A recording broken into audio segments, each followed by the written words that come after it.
This is page 208. Number 16 reads, multi-step. Carl buys songs and downloads them to his computer. The bar graph shows the numbers of each type of song he downloaded last year. A says, what is the total number of songs Carl downloaded last year? Well, you got to go look at the graph and figure that out.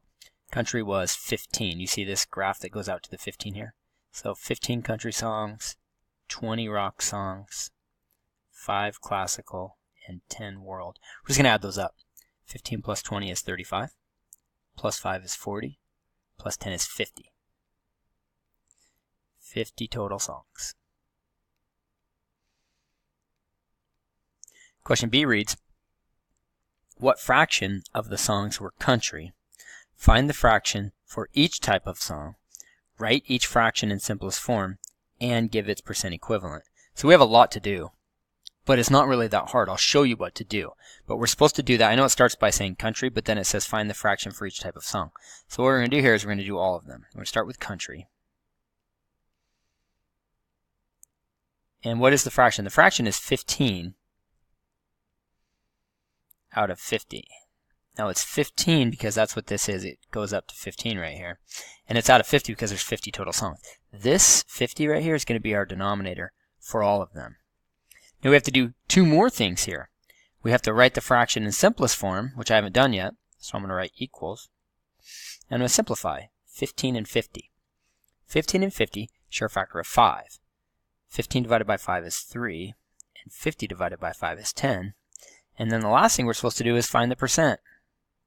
3 out of 10 is 30%. So I did everything I was supposed to do for country. Now I have to do the same thing for all the other genres. The next one is rock. Rock was 20 songs out of 50, which would simplify to, well, these share a factor of 10. 20 divided by 10 is 2. And 50 divided by 10 is 5. So it's 2/5. And we've asked you to memorize 2/5. That's 40%. You can look back at your benchmarks if you want to. I'm going to go ahead and do, I've got classical.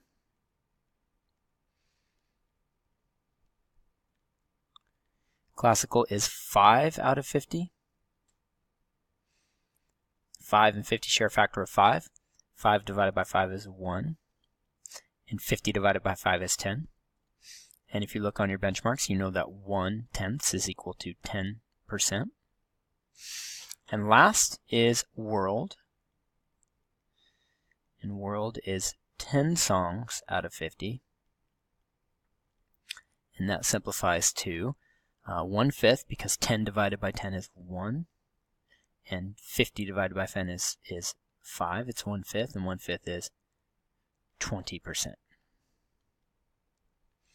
Cool. Well, that's the answer to question B. Let's move on. We are going to try the hot questions because they're not all that hard. We're going to try them at least. Number 17 reads, critique reasoning. Marcus bought a book of tickets to use at the amusement park. He used 50% of the tickets on rides, 1/3 of the tickets on video games, and the rest of the tickets in the batting cage. Marcus says he used 10% of the tickets in the batting cage. Do you agree? Explain. Well, basically what this is saying is, did he have 10% of his tickets left to use in the batting cage? And the way to find out is to go add up the 50% plus the 1/3.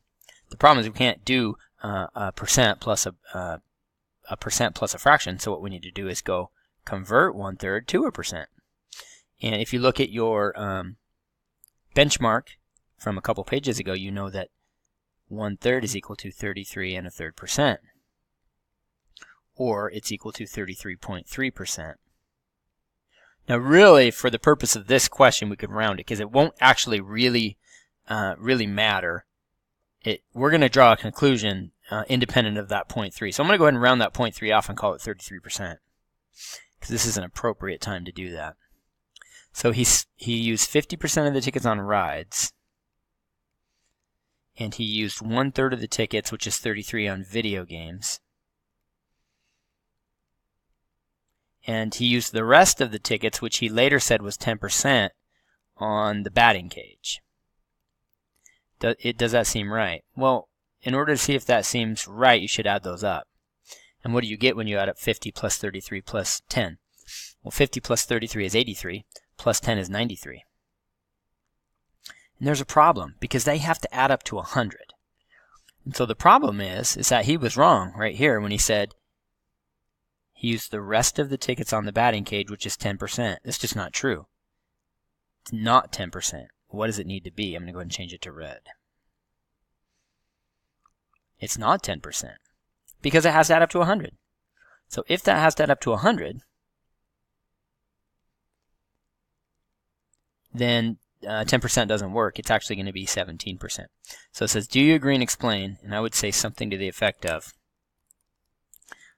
disagree because 50% plus 33%, even if you rounded it to 33.3, it doesn't matter. It won't really change the answer. Plus 10% does not add up to 100%. If we wanted to make our answer even more complete, which we don't really have to, but if we wanted to, we could go back and find the mistake there, that he used 17% of the tickets on the batting cage, because 17 plus 50 plus 33 would add up to 100%. So he was just off when he said that he used 10% of the tickets on the batting cage. All right, let's move on.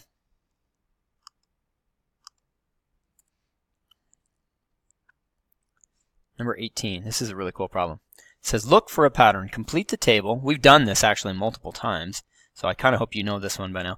If 1/5 is 20%, 2/5 must be 40%, 3/5 must be 60%, 4/5 is 80%. Some kids get stuck on this next one for some reason, even though it's obvious. 5/5 is 100%. What is 6/5? It's an improper fraction. Well, do you notice the pattern here? We're just going up by 20s. So up by 20, up by 20, up by 20, up by 20. So if we go up by 20 again, it's going to be 120%. And if that doesn't make sense to you, I can explain it right over here. Check this out. 6/5 is an improper fraction. That would be 1 and 1/5. Well, that 1/5 right there is 20%. And that 1 whole right there is 100%. And if you combine those, you get 120%. So that's an explanation of why that should work. The question A reads, analyze relationships. What is true when the numerator and denominator of the fraction are equal? That's asking about this right here. When the numerator and the denominator are equal, the percent is 100%.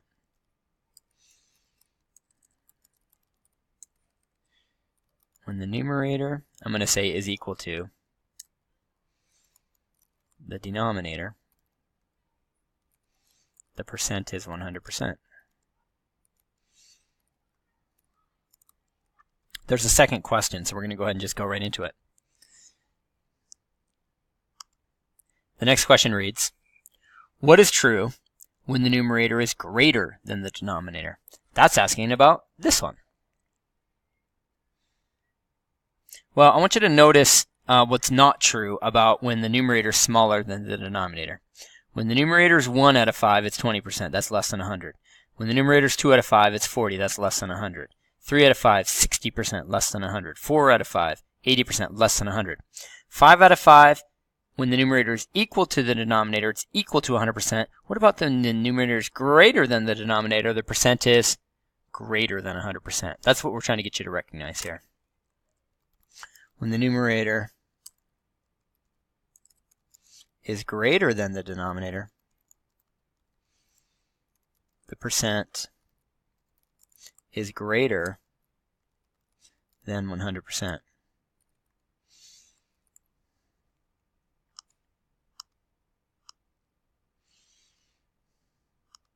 That's a really good answer. I'm glad I could help you with that one. All right, let's move on.